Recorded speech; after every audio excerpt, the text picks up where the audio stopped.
for tuning in to episode 3 of our Uncensored podcast. I'm podcasting to you from Killarney, Ireland this week. My friend and I are on the trip of a lifetime, backpacking for a month, and our first stop obviously was Ireland since I was already here. It's going to be pretty great. I'm really excited. But that being said, depending on where we are, episodes may be either a day early or a day late, a little shorter than usual, or I don't know, we'll see how it goes. I do know, however, though, that I will be seeing the Mona Lisa in France, which I am super stoked about, and hopefully seeing a load of other art as well, which is great for the podcast, great for me, great for you guys, because you get to listen to me fangirl about it. But anyway, it is still really, really hot. Just fun fact.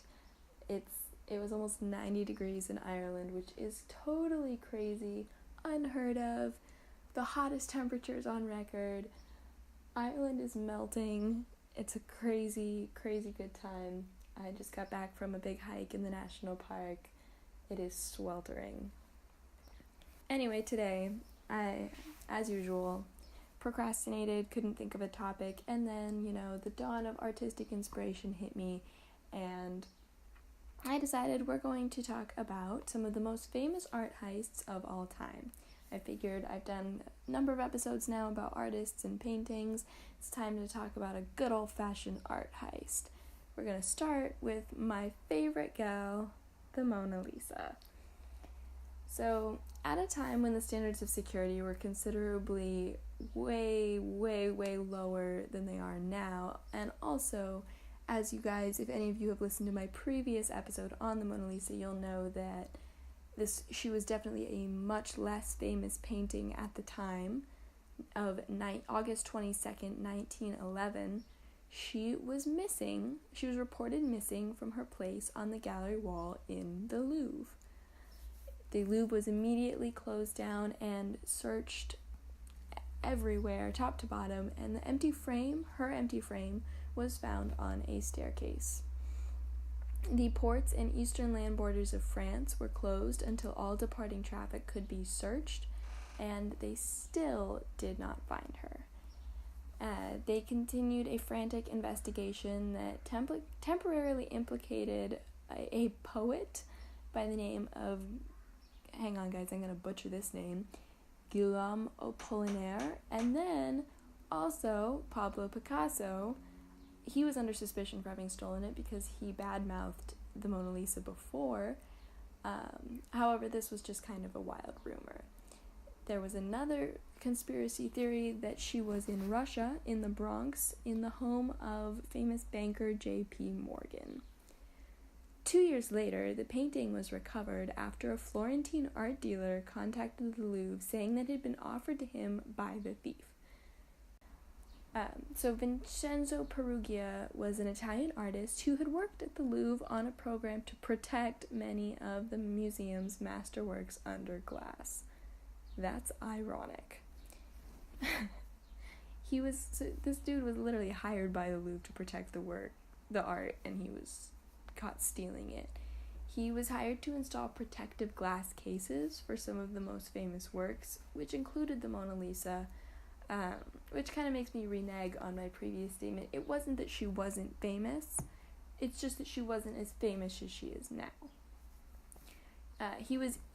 Since he had such access to the painting, he was very easily able to find her and then hide the artwork under his smock and walk out, which, excuse me, that's freaking crazy. Can you imagine touching the Mona Lisa and just sticking it under your shirt and walking out? Peruggia actually claimed that it wasn't that he meant the Mona Lisa any ill will. It was that it was Italian patriotism, and he desired to return the artwork to his homeland, and that's why he decided to steal it. But even if he believed his own story, his view of history was pretty skewed, because he was thinking that, France had stolen it from Italy. He said that he thought Napoleon had stolen it, but Leonardo himself, as all my art historians know, brought the unfinished Mona Lisa to France himself when he became court painter to King Francois I in 1503. And then France purchased the Mona Lisa for the royal collections after Leonardo's death. Anyway, Perugia attempted to sell the artwork to an art dealer and the director of the Uffizi Gallery in Florence. He served 7 months in jail for the theft. So, however, there was a conspiracy theory in 1932 when journalist Carl Decker gave a significantly different account of the affair. According to Decker, an Argentinian conman calling himself Eduardo Marquez del Valferno had told him that it was he who had masterminded Perugia's theft of the Mona Lisa and that he had sold the painting 6 times.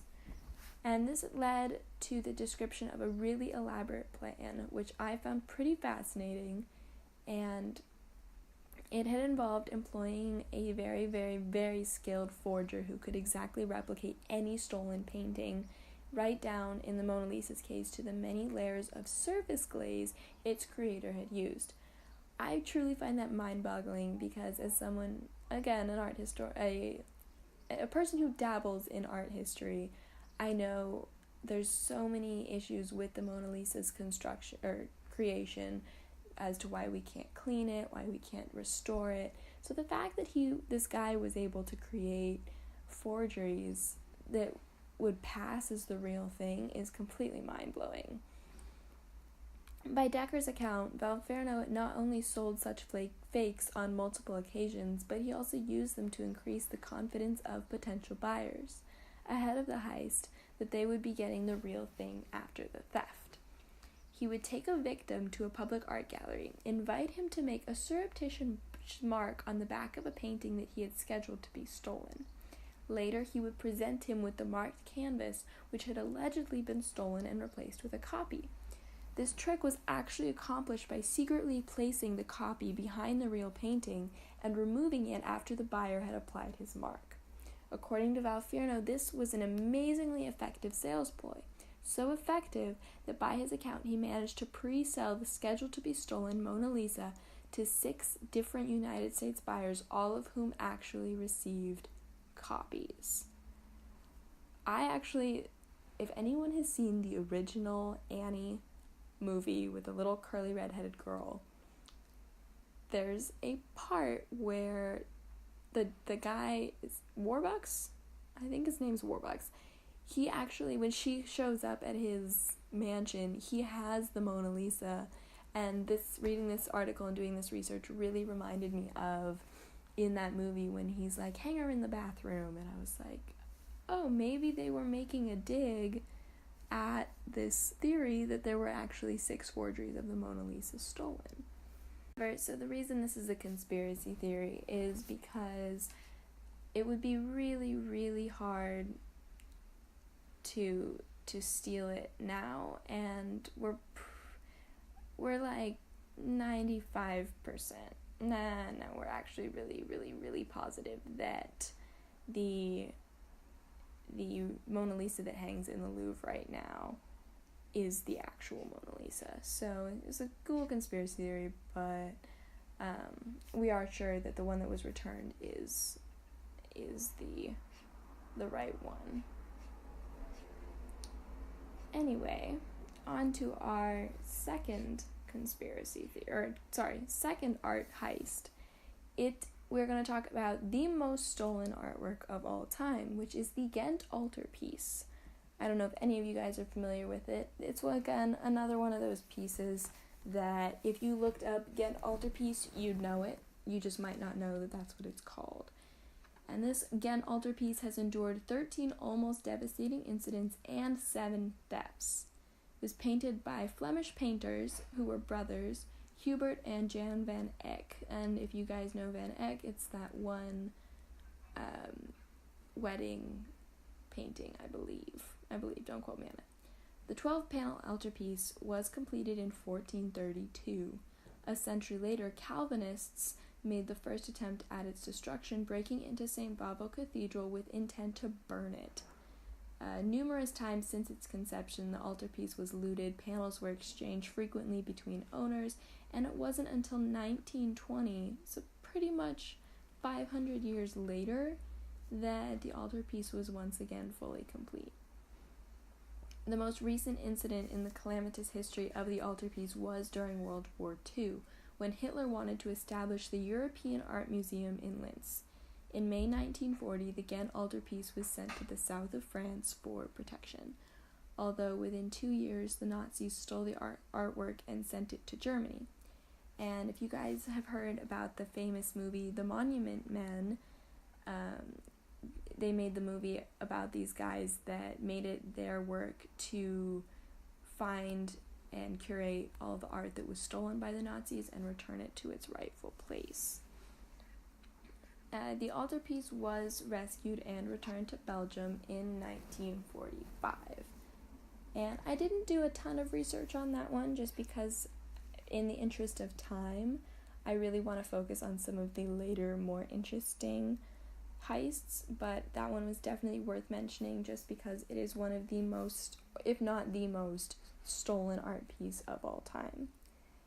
Number 3, I mentioned this in 2 episodes now, but so I couldn't not talk about it. This was when Vincent works, £4 million worth of works by Vincent van Gogh, Pablo Picasso, and Paul Gauguin were found in a boarded-up, graffiti-covered public restroom. The artworks were found 3 days after their heist from Manchester's Whitworth Art Gallery, and the police later dubbed the public restroom, which was 200 meters from the art gallery, the Louvre. Like, the loo, as in the bath, and it's a British term for bathroom.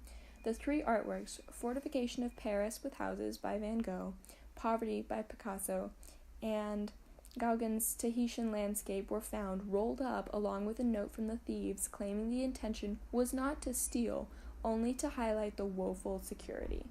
And I mentioned this for sure in the Banksy episode, and I'm pretty sure I also mentioned it in the Van Gogh episode.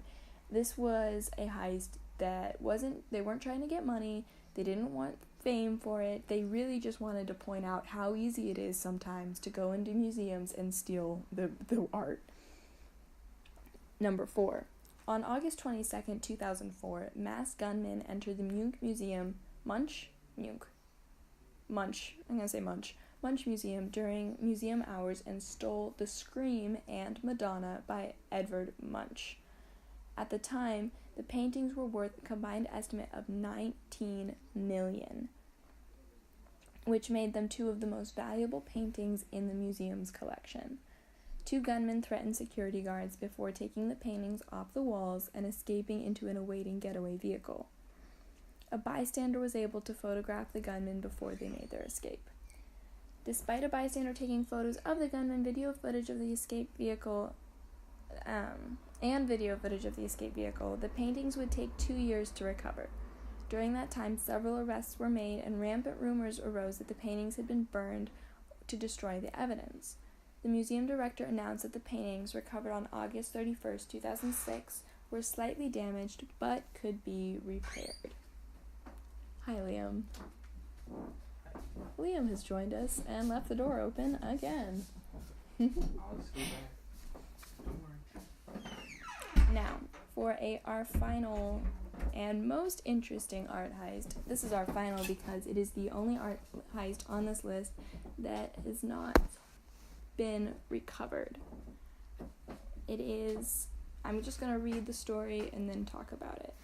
On the 18th of March 1990, 2 police officers entered the Isabella Stewart Gardner Museum in Boston. They told security they were responding to a late-night disturbance and asked to be let in. The guard allowed the cops in through the employee entrance but got a surprise. They were art thieves. After handcuffing the 2 guards, they stole 13 famous artworks by Rembrandt, Vermeer, and Degas, walking away with art today valued at $500 million. It remains the world's biggest unsolved art heist, and the museum announced last week that they are extending a $10 million reward for art stolen 28 years ago.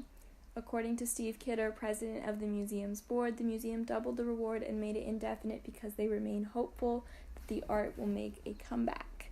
And a direct quote from the website, in case any of you guys are interested in making $10 million, despite some promising leads in the past, the Gardner theft of 1990 remains unsolved. The museum, the FBI, and the U.S. Attorney's Office are still seeking viable leads that would result in safe return of the art. The museum is offering a reward of $10 million for information leading directly to the recovery of all 13 works in good condition. A separate reward of $100,000 is being offered for the return of the Napoleonic Eagle final. Anyone with information about the stolen artworks or the investigation should contact the Gardner Museum directly. Confidentiality and anonymity is guaranteed. The artworks stolen include Rembrandt's Christ in the Storm on the Sea of Galilee, as well as his A Lady and Gentleman in Black, Johannes Vermeer's The Concert, as well as Govert Flink's landscape with an obelisk. When one walks into the museum today, the empty picture frames hang where the masterpieces were once displayed. That brings like a really eerie image to mind, and I was kind of like shocked when I read about it, but it makes sense. It's very sad though. They just kind of walked in and stole them. Again, a testament to how shitty a lot of security can be, and people don't realize how easy it is. I mean, people shoplift all the time. It's pretty easy to go into a store and take stuff out, and a lot of times they catch it on camera, but they kind of decide, like, shop officials kind of decide that what was stolen is not worth pursuing. And it's kind of crazy to think that you can literally walk into some museums and get away with replacing art with fakes and or stealing. And admittedly, most art heists, people don't get away with it in the end, but as this one, it's been 28 years and they still have no idea where it went. Anthony Amore is the museum's security chief, who is working full-time on the investigation with an FBI agent. He says they have had an overwhelming number of calls in the past 6 months. Doing security at the museum is my job, but solving this case is my life, he is quoted as saying. The problem is not the volume, but it's the quality of calls. A lot of people contact me with their theories, but I tell them we're not looking for theories, but facts. However, many theories say it was a mafia job. Others think the security on duty were on the side of the criminals. In 2015, The Guardian's Jonathan Jones asked, "Is America's greatest art heist about to be solved?" citing a security video released by the police showing a rehearsal of the robbery the previous day. The role of one security guard, then 23-year-old rock musician Richard Abath, who could have been part of the heist, is also questioned. Another theory is that the job was carried out by two criminals, one named Miles Connor, a rock guitarist imprisoned for an art heist in 1975, who came forward to offer the art's return in 1997, through an associate named William Youngsworth. A reporter from the Boston Herald was invited to see the stolen art that year in a Red Hook warehouse, but its authenticity was questioned and Youngsworth was later ruled out as a suspect. The FBI has said the stolen artworks were on sale in Philadelphia in the early 2000s, and that the heist was done by a criminal organization based in the Mid-Atlantic and New England area, identifying one of two suspects as Boston gangster Bobby Donati, who died in a gang war in 1991. The other theory is by Arthur Brand, a Dutch investigator and art advisor based in Amsterdam, and he claims the art is in Ireland. I was very excited when I heard about this, and I told Liam that we should make $10 million and find out where the art is, because we're in Ireland. The FBI have been in Ireland many times because they've had strong leads for the art being in hands of the Irish Republican Army, but some people think they're still in America, says Brand. Now they're focusing on Robert Gentile, a mafia member who is 80 years old, who was offered jail free if he offered the paintings back. Does the FBI really think he wouldn't make a deal if he knew anything? Gentile said he didn't know where the art is, but the FBI is still focusing on him as a suspect. And Brand is still working on leads in Ireland. He says he has spoken to former IRA members who said it was common knowledge these paintings were probably in the hands of the organization. He said one said, "I heard we had them." He encourages people who have access to the paintings to reach out to him. "I am independent, and I can make sure if someone comes forward, they remain anonymous. But nobody has come forward," says Brand. "It's complicated. It's a strange case." Boston gangster Louis Royce said he was still owed 15% for devising the heist plan, according to Pulitzer Prize-winning writer Stephen Kurjukin, who wrote a book on the robbery called Master Thieves, the Boston gangsters who pulled off the world's greatest art heist. Royce went to jail for another crime. Melanie Hall, the director of the Museum Studies program at Boston University, says that the heist has helped museums increase their security. So in a way, some good has come out of it, because especially if the theft of the Mona Lisa in 1911, when some guy just walked out with it under his shirt, wasn't enough, this heist in the 1990s has really led a lot of museums to heighten their security. Since 1981, the American Alliance of Museums has spearheaded a museums assessment program to assist mid-sized museums in improving operations and meeting standards. But Hall believes the focus should be on returning the art to where it belongs, to the public. "For now, I would be more interested in seeing the works returned for young people to enjoy rather than knowing exactly what happened," she said. "That will be something for future sleuths to figure out."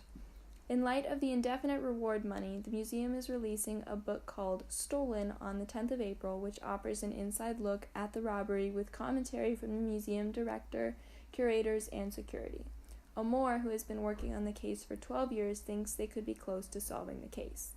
"We are looking for 1 or 2 pieces of info that could end this for us," says Amore. "Someone could call with that info for one last puzzle piece."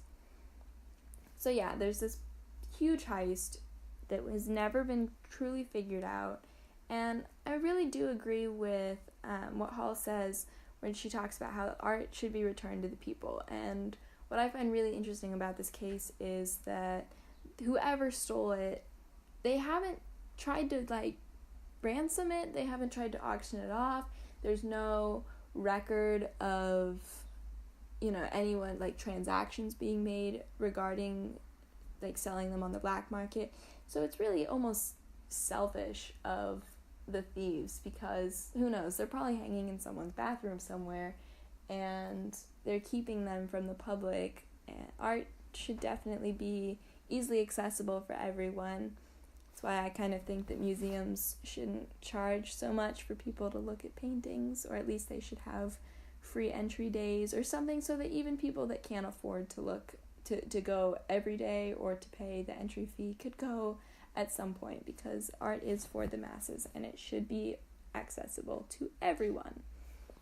And with that, I'm sorry that this is a bit of a shorter episode. As I said at the beginning, we're traveling, so recording and editing is a little bit harder. But I hope you enjoyed those top 5 theories top 5 art heists on record. This has been Art Uncensored Podcast with M. Hewen, your host.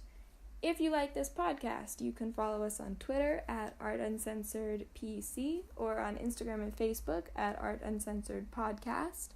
Subscribe to us on Spotify, because we are now officially on Spotify. I know I said that last week, but it took a week for the application to go through, and now you can find us on Spotify. You can follow us on Spotify. You can tell your friends to follow us on Spotify. That's all really cool. We're also available on Podbean, iTunes, and YouTube. If you're interested in me, you can visit my website at www.everythinginvinyl, or my Instagram, used paintwater. Email us with your questions, comments, your complaints, and suggestions for the improvement or topic ideas of the podcast at artuncensoredpodcast@gmail.com. Thank you. Have a great day.